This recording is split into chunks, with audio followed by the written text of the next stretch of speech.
Hello friends, welcome back to our channel Krish cookery. இன்னைக்கு நம்ம வீட்டில் இருக்கக்கூடிய டம்ளர் யூஸ் பண்ணி ரொம்ப சாஃப்டான, ரொம்ப ஈஸியான, டக்குன்னு செய்யக்கூடிய ஒரு கேக் ரெசிபி தான் பார்க்க போகிறோம். இந்த கேக் செய்யறதுக்கு நாம இப்போ முட்டை, தயிர் எதுவுமே சேர்க்காம தான் செய்ய போகிறோம். குக்கரில் தான் நம்ம இப்போ இந்த கேக் செய்ய போகிறோம். அதனால எல்லாருமே ரொம்ப ஈஸியாக வீட்டிலேயே செய்யலாம். இப்போ வாங்க இது எப்படி செய்யலாம்னு வீடியோக்குள்ள போய் தெரிஞ்சுக்கலாம். அதுக்கு முன்னாடி நீங்க இன்னும் நம்ம சேனலை சப்ஸ்கிரைப் பண்ணலனா கீழே இருக்கிற சப்ஸ்கிரைப் பட்டனையும் கூடவே இருக்கிற பெல் சிம்பலையும் கிளிக் பண்ணிக்கோங்க. அப்பதான் நம்ம சேனல்ல போடுற ஒவ்வொரு வீடியோஸோட நோட்டிபிகேஷன்ஸ் உங்களுக்கு உடனுக்குடன் கிடைக்கும். இப்போ வாங்க வீடியோக்குள்ள போகலாம். முதல்ல பட்டர் மில்க் ரெடி பண்ணிடலாம். அதுக்கு அரை கப் நல்ல கெட்டியான பால் எடுத்துக்கோங்க. இதில் ஒரு அரை டீஸ்பூன் போல வினிகர் சேர்த்துட்டு அதை நல்லா கலந்து விட்டுட்டு ஒரு 10 நிமிஷம் போல அதை அப்படியே வச்சிருந்தோம்னா பட்டர் மில்க் ரெடி ஆயிரும். உங்ககிட்ட வினிகர் இல்லைனாலும் ஒன்றும் பிரச்சனை இல்லை. அதுக்கு பதிலாக ஒரு பாதி எலுமிச்சம் பழத்தை நல்லா பிழிஞ்சு விட்டுட்டு கலந்து விட்டுக்கோங்க. சப்போஸ் உங்களுக்கு இந்த பட்டர் மில்க்ல செய்ய வேண்டாம் அப்படின்னா அதுக்கு பதிலாக அரை கப் தயிர் எடுத்துக்கோங்க. உங்களுக்கு தயிரும் வேண்டாம் அப்படின்னா அதுக்கு பதிலாக 2 முட்டை எடுத்துக்கோங்க. நான் இப்போ தயிரும் முட்டையும் சேர்க்காம பட்டர் மில்க்ல செய்ய போறேன். இப்போ இதை நல்லா கலந்து விட்டாச்சு. இதை ஒரு 10 நிமிஷத்துக்கு அப்படியே இருக்கட்டும். அடுத்தது ஒரு மிக்ஸி ஜார் எடுத்துட்டு அதில் அரை கப் சர்க்கரையை நல்லா பவுடரா பொடி பண்ணிட்டு வந்துடலாம். உங்ககிட்ட ஏற்கனவே பொடி பண்ணி வச்சுக்கக்கூடிய சர்க்கரை இருந்துச்சுன்னா அதில் 1 கப் எடுத்துக்கோங்க. நீங்க அரை கப் சர்க்கரையை போட்டு மிக்ஸி ஜார்ல பொடி பண்ணீங்கன்னா 1 கப் வந்துடும். நல்லா பவுடரா பொடி பண்ணிட்டு அதை அப்படியே வச்சிடலாம். அடுத்தது ஒரு பவுல் எடுத்துட்டு அதில் ட்ரை இன்கிரீடியன்ஸ் எல்லாத்தையும் சளிச்சு சேர்த்துக்கலாம். இதில் 1 கப் மைதா மாவு. உங்களுக்கு மைதா மாவுல செய்ய வேண்டாம் அப்படின்னா 1 கப் கோதுமை மாவு போட்டுக்கோங்க. ஏற்கனவே நம்ம சேனல்ல கோதுமை மாவுல எப்படி கேக் செய்யணும்னு வீடியோ அப்லோட் பண்ணியிருக்கிறேன். அதோட லிங்க் டிஸ்கிரிப்ஷன்ல கொடுக்குறேன். தேவைப்படுறவங்க செக் பண்ணி பார்த்துக்கோங்க. அடுத்தது அரை teaspoon baking powder, 1/4 teaspoon baking soda. நாம பொடி பண்ணி வச்சுக்கக்கூடிய சர்க்கரையும் இதில் போட்டுட்டு நல்லா சளிச்சு எடுத்துடலாம். இந்த மாதிரி ட்ரை இன்கிரீடியன்ஸ் எல்லாத்தையும் சளிச்சு செய்யும் போது நம்ம கேக் நல்லா மேலே எலும்பி பொங்கி நல்லா சாஃப்டா இருக்கும். அதுக்காக தான் மாவை இந்த மாதிரி நல்லா சளிச்சதுக்கு அப்புறமா இனி இதில் 1/4 கப் வாசனை இல்லாத எண்ணெய் சேர்த்துக்கலாம். எண்ணெய் சேர்க்க வேண்டாம் அப்படின்னா அதுக்கு பதிலாக பட்டரை நல்லா மெல்ட் பண்ணிட்டு அதில் 1/4 கப் சேர்த்துக்கோங்க. அடுத்தது இதில் நம்ம செஞ்சு வச்சுக்கக்கூடிய பட்டர் மில்க் சேர்த்துடலாம்.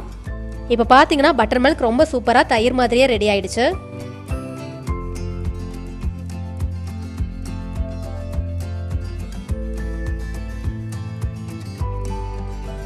இனி இதில் 1/4 கப் நல்ல கெட்டியான பால் சேர்த்துட்டு நல்லா கலந்து விட்டுறலாம். இந்த மாதிரி ரொம்ப அழுத்தம் கொடுக்காம ரொம்ப ஜென்டலாக மிக்ஸ் பண்ணி விடுங்க. ரொம்ப ஓவராக கலந்து விட்டுட்டே இருக்கக்கூடாது. இதை ரொம்ப அழுத்தம் கொடுத்து மிக்ஸ் பண்ணிட்டே இருந்தோம்னா அந்த கேக் பேக் ஆகும்போது பொங்கி வராது. அதனால கொஞ்சம் ஜென்டலாக மிக்ஸ் பண்ணி விட்டுக்கோங்க.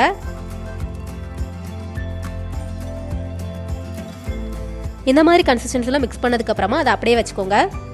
அடுத்தது ஒரு 1/4 கப் போல டூட்டி ஃப்ரூட்டி எடுத்துக்கோங்க. இது ஆப்ஷனல் தான். இந்த டூட்டி ஃப்ரூட்டிக்கு பதிலாக நட்ஸ் கூட சேர்த்துக்கலாம். இதில் 1 ஸ்பூன் போல மைதா சேர்த்துட்டு இதை நல்லா கலந்து விட்டுடலாம். இந்த டூட்டி ஃப்ரூட்டியை கேக் மாவில் அப்படி சும்மா போட்டு விட்டோம்னா அது போட்ட உடனேயே அடியில் போய் ஒரே இடத்துலயே சேர்ந்துடும். கேக்ல எல்லா இடத்துலையும் அந்த டூட்டி ஃப்ரூட்டி இருக்காது. நமக்கு இந்த டூட்டி ஃப்ரூட்டி கேக்ல அங்கங்க கிடக்கணும். அப்பதான் பார்க்கறதுக்கும் நல்லா இருக்கும், சாப்பிடும் போதும் நல்லா இருக்கும். இந்த மாதிரி மைதா மாவு மிக்ஸ் பண்ணி சேர்க்கும் போது அது ஒரே இடத்துல போய் சேராது, அங்கங்க இருக்கும். அதுக்காக தான் இந்த மாதிரி பண்றோம். இனி இதை இந்த கேக் பேட்டர்ல போட்டுட்டு மறுபடியும் ஒரு தடவை நல்லா மிக்ஸ் பண்ணி விட்டுறலாம். இந்த டூட்டி ஃப்ரூட்டி உங்களோட விருப்பம் தான். உங்களுக்கு தேவைப்பட்டா சேர்த்துக்கோங்க, இல்லைனா ஸ்கிப் பண்ணிக்கோங்க.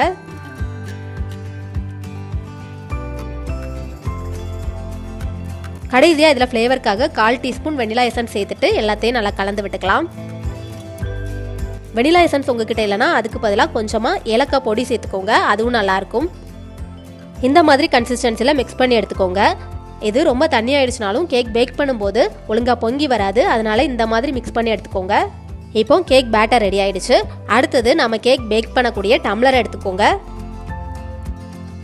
இனி இந்த டம்ளர்ல ஃபுல்லும் எல்லா இடத்துலையும் படுறது மாதிரி நல்லா எண்ணெய் தடவிக்கோங்க.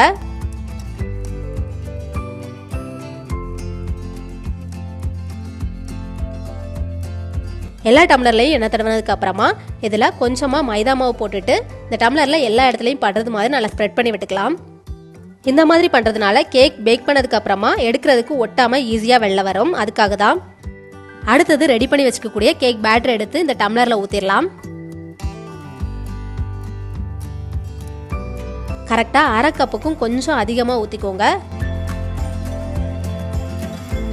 ஊற்றுனதுக்கு அப்புறமா இந்த மாதிரி லைட்டாக தட்டி விட்டுக்கோங்க. அப்போ உள்ள ஏர் பபிள்ஸ் இருந்தாலும் உடஞ்சி ஈவனாக ஸ்ப்ரெட் ஆகிரும். இதை அந்த டம்ளரில் ஃபுல்லும் நிரம்புற அளவுக்கு ஊற்றி வச்சுருந்தோன்னா கேக் பேக் ஆகும்போது இது வெளியில் பொங்கி வடிஞ்சு வேஸ்ட் ஆகும். அதனால கரெக்டாக அரை கப்புக்கும் கொஞ்சம் அதிகமாக ஊற்றி வச்சுக்கோங்க.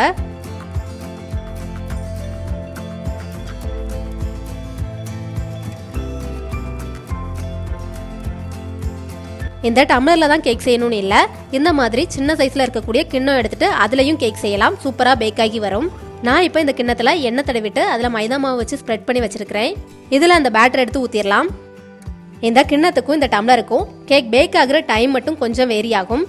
இது எவ்வளோ நேரத்தில் பேக் ஆகும்னு அந்த டைமை நான் பேக் பண்ண வைக்கும்போது சொல்கிறேன். ஊற்றிட்டு இந்த மாதிரி லைட்டாக தட்டி விட்டுக்கோங்க. கடைசியாக இதுக்கு மேலேயும் கொஞ்சமாக டெக்கரேஷனுக்காக டியூட்டி ஃப்ரூட்டி போட்டு விட்டுக்கலாம்.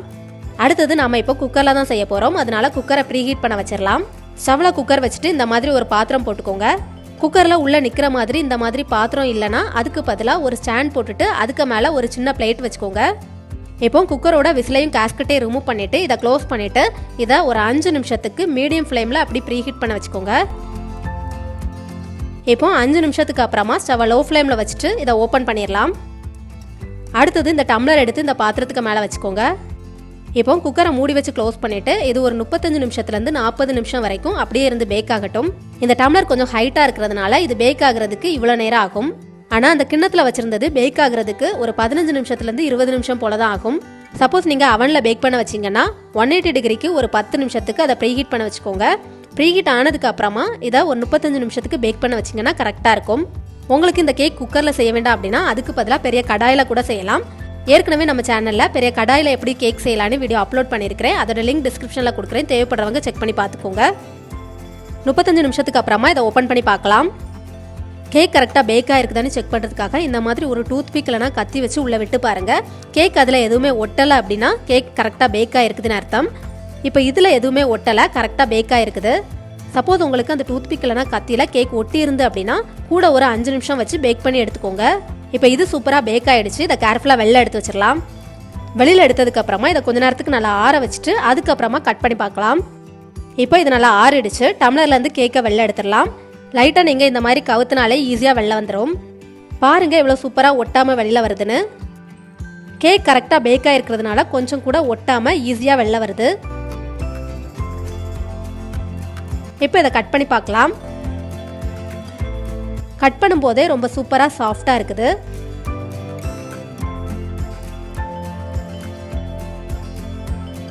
நீங்களும் கண்டிப்பாக இந்த கேக் செஞ்சு பாருங்கள். எல்லாருக்கும் ரொம்ப பிடிக்கும். ரொம்ப ஈஸியாக வீட்டிலே செஞ்சிடலாம். இந்த ரெசிபி உங்களுக்கு பிடிச்சிருந்துன்னா லைக் பண்ணுங்கள், உங்கள் ஃப்ரெண்ட்ஸ் கூட ஷேர் பண்ணுங்கள், கமெண்ட் பண்ணுங்கள். மறக்காமல் கிரிஷ் குக்கரியை சப்ஸ்கிரைப் பண்ணிடுங்க. வேறொரு சூப்பரான ரெசிபியோட உங்களை மீட் பண்ணுறேன். அது வரைக்கும் பாய்.